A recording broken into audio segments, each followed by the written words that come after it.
Hi all, അസ്സലാമു അലൈക്കും. Welcome back to Silnas kitchen.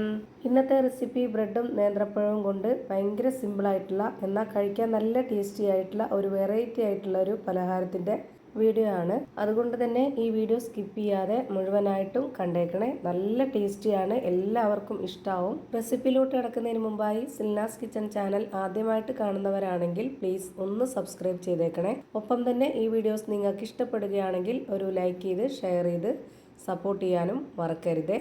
ഇനി നമുക്ക് റെസിപ്പിയിലോട്ട് കിടക്കാം.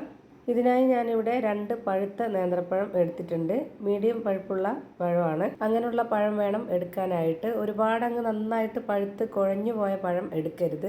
ഈ 2 നേന്ത്രപ്പഴത്തിൻ്റെയും 2 അറ്റവും കട്ട് ചെയ്തതിന് ശേഷം ഞാനിപ്പോൾ ഇതുപോലെയാണ് കട്ട് ചെയ്തെടുത്തിട്ടുള്ളത്. ഇങ്ങനെ വേണം ഈ ഒരു പലഹാരത്തിന് എടുക്കാനായിട്ട്.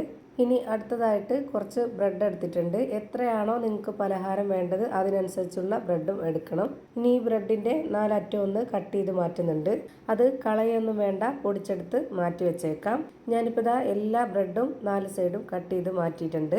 ഇനി അടുത്തതായിട്ട് വേണ്ടത് 2 കോഴിമുട്ട ഒരു പാത്രത്തിലേക്ക് പൊട്ടിച്ചൊഴിച്ച് കൊടുക്കാം. ഇനി ഒരു വിസ്ക് വെച്ചിട്ട് ഇത് നന്നായിട്ടൊന്ന് അടിച്ചെടുക്കണം. എത്രത്തോളം അടിച്ചെടുക്കാവോ അത്രയും നന്നായിട്ട് പതപ്പിച്ചെടുക്കണം. ഇപ്പോൾ ഞാൻ ഈ ഒരു പരുവത്തിൽ റെഡിയാക്കി എടുത്തിട്ടുണ്ട്. ഇനി ഇത് മാറ്റി വെച്ചേക്കാം. അടുത്തതായിട്ട് നമ്മൾ നേരത്തെ കട്ട് ചെയ്ത് മാറ്റി വെച്ചിരുന്ന ആ ഒരു ബ്രെഡ് എടുത്തിട്ട് ഇതുപോലെ ഒരു ബോർഡിലേക്ക് വെച്ച് കൊടുത്തതിന് ശേഷം ഒന്ന് നന്നായിട്ടൊന്ന് പരത്തിയെടുക്കാം. നല്ലപോലെ പ്രസ് ചെയ്തുകൊണ്ട് പരത്തിയെടുക്കരുത്, അങ്ങനെ ആകുമ്പോൾ അത് പൊടിഞ്ഞു പോവും. കുറച്ച് ബലം കുറച്ചിട്ട് നൈസായിട്ടൊന്ന് പരത്തിയെടുക്കാം. ഇനി ഈ ഒരു പരത്തിയെടുത്ത ബ്രെഡിലേക്ക് കുറച്ച് ചിരകിയ തേങ്ങ ഇട്ട് കൊടുക്കണം. ഇതിൻ്റെ എല്ലാ ഭാഗത്തേക്കും ആവത്തക്ക രീതിയിൽ ഇതുപോലെ ഒന്ന് പരത്തി ഇട്ട് കൊടുക്കണം. ഇനി ഇതിലേക്ക് കുറച്ച് പഞ്ചസാര ഇട്ട് കൊടുക്കാം. അതൊക്കെ ഓരോരുത്തരുടെ ഇഷ്ടത്തിനനുസരിച്ച് കൂട്ടിയും കുറച്ചൊക്കെ ഇട്ട് കൊടുക്കാവുന്നതാണ്.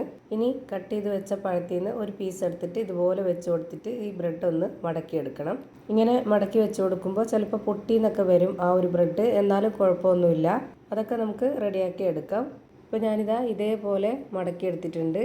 ഇനി ഇതൊന്ന് മുട്ടയിലേക്ക് മുക്കിയെടുക്കണം. ഇതിൻ്റെ 2 ഭാഗവും ഇതുപോലെ നന്നായിട്ടൊന്ന് മുക്കിയെടുത്ത ശേഷം ഇനി നമുക്ക് ബ്രെഡ് പൊടിയിലൊന്ന് കോട്ട് ചെയ്തിട്ടെടുക്കണം.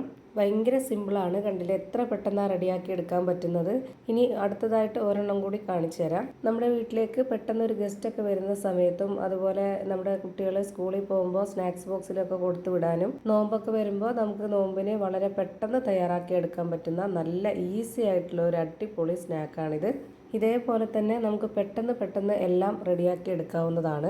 നമ്മൾ ഈ ഒരു പഴം വെച്ചിട്ട് ബ്രെഡ് മടക്കി എടുക്കുമ്പോൾ ചെറുതായിട്ടൊന്ന് പൊട്ടിന്നൊക്കെ വരും ബ്രെഡ്, പക്ഷേ അത് കുഴപ്പമൊന്നുമില്ല. നമ്മൾ മുട്ടയിൽ മുക്കിയതിന് ശേഷം ഇതുപോലെ ബ്രെഡ് പൊടിയിലിട്ടിട്ട് കോട്ട് ചെയ്തെടുക്കുമ്പോൾ അത് കറക്റ്റായി നിന്നോളും. ഇതുപോലെ തന്നെ എല്ലാം റെഡിയാക്കി എടുത്ത ശേഷം ഇനി നമുക്ക് വേണ്ടത് ഒരു പാൻ സ്റ്റൗവിലേക്ക് വെച്ച് ഫ്ലെയിം ഓണാക്കി കൊടുത്ത ശേഷം അതിലേക്ക് കുറച്ച് നെയ്യ് ഒഴിച്ചു കൊടുക്കാം. എന്നിട്ട് അത് എല്ലാ ഭാഗത്തേക്കും നല്ലപോലെ ഒന്ന് സ്പ്രെഡാക്കി കൊടുക്കണം. നെയ്യില്ലാന്നുണ്ടെങ്കിൽ ബട്ടർ എടുത്താലും മതി, കുഴപ്പമൊന്നുമില്ല. പക്ഷേങ്കിൽ ഈ ഒരു സ്നാക്ക് നമ്മൾ നെയ്യിൽ ചെയ്തിട്ടെടുക്കുമ്പോഴായിരിക്കും കൂടുതൽ നല്ല ടേസ്റ്റും മണമൊക്കെ ഉണ്ടാവുന്നത്. ഈ ഒരു പാൻ നല്ലപോലെ ചൂടായതിന് ശേഷം നല്ല ലോ ഫ്ലെയിമിൽ ഇട്ട് കൊടുത്തിട്ട് വേണം ഇത് ഓരോന്നായിട്ട് വെച്ച് കൊടുക്കാനായിട്ട്. ഒരുപാട് ഫ്ലെയിം കൂട്ടി വെക്കരുത്, പെട്ടെന്ന് തന്നെ കരിഞ്ഞു പോവും. അതുകൊണ്ട് തന്നെ ലോ ഫ്ലെയിമിൽ ഇട്ട് കൊടുത്തിട്ട് വേണം ഇത് റെഡിയാക്കി എടുക്കാൻ. ഒരുപാട് സമയമൊന്നും വേണ്ട, ഒരു 1-1.5 മിനിറ്റ് ആകുമ്പോഴേ തന്നെ ഒരു ഭാഗം വെന്ത് കിട്ടും. ഇനി ഇതൊന്ന് ഓരോന്നോരോന്നായി തിരിച്ചിട്ട് കൊടുക്കാം. ഇതുപോലെ തിരിച്ചിട്ട് കൊടുത്ത ശേഷം ഇനി ആ ഒരു ഭാഗം കൂടെ ഒരു 1.5 മിനിറ്റോളം വേവിച്ചെടുത്താൽ മതി. ഞാനിപ്പോൾ ഇതെല്ലാം തിരിച്ചിട്ട് കൊടുത്തിട്ടുണ്ട്. ഇനി ഈ ഭാഗം കൂടെ ഒന്ന് വെന്ത് വരട്ടെ. 3 മിനിറ്റ് ആകുമ്പോഴേക്ക് നമുക്ക് അടിപൊളി ടേസ്റ്റി ആയിട്ടുള്ള നല്ല കിടിലൻ ഒരു പലഹാരം റെഡിയായി കിട്ടും. ഇപ്പോൾ നന്നായി വെന്ത് കിട്ടിയിട്ടുണ്ട്. ഇനി ഇതെല്ലാം എടുത്തൊരു പാത്രത്തിലേക്ക് മാറ്റാം. ഇപ്പോൾ ഭയങ്കര സിമ്പിളായിട്ടുള്ള നല്ലൊരു വെറൈറ്റി ആയിട്ടുള്ള ഒരു അടിപൊളി സ്നാക്കാണ് റെഡിയായി കിട്ടിയിട്ടുള്ളത്. ഇതിൻ്റെ പുറമേ കുറച്ച് ക്രിസ്പി ആയിട്ടാണ് ഇരിക്കുന്നത്, അകം നല്ല സോഫ്റ്റ് ആയിട്ടാണ് ഇരിക്കുന്നത്. ഇതിൻ്റെ പുറം ഭാഗം എത്രത്തോളം ക്രിസ്പി ആണെന്നുള്ളത് ഞാനിപ്പോൾ കാണിച്ചു തരാം. അതുപോലെ തന്നെ ഈ ഒരു സ്നാക്കിൻ്റെ അകം എങ്ങനെയാണ് ഇരിക്കുന്നതെന്നുള്ളതും കാണിച്ചു തരാം. അപ്പോൾ ഇത്രയേ ഉള്ളൂ ഇന്നത്തെ വീഡിയോ ഇഷ്ടമായാൽ ലൈക്ക് ചെയ്യാനും കമൻറ്റ് ചെയ്യാനും ഷെയർ ചെയ്യാനും മറക്കരുത്. അതുപോലെ തന്നെ ഞാനിടുന്ന പുതിയ വീഡിയോസ് നോട്ടിഫിക്കേഷനായിട്ട് കിട്ടുന്നതിന് വേണ്ടി സബ്സ്ക്രൈബ് ചെയ്ത് ബെല്ലൈക്കൺ അമർത്തി അതിൽ ഓൾ എന്ന ഓപ്ഷൻ എനേബിൾ ചെയ്ത് കൊടുക്കാനും മറക്കരുത്. പുതിയൊരു വീഡിയോയുമായി വീണ്ടും വരും. Thank you for watching.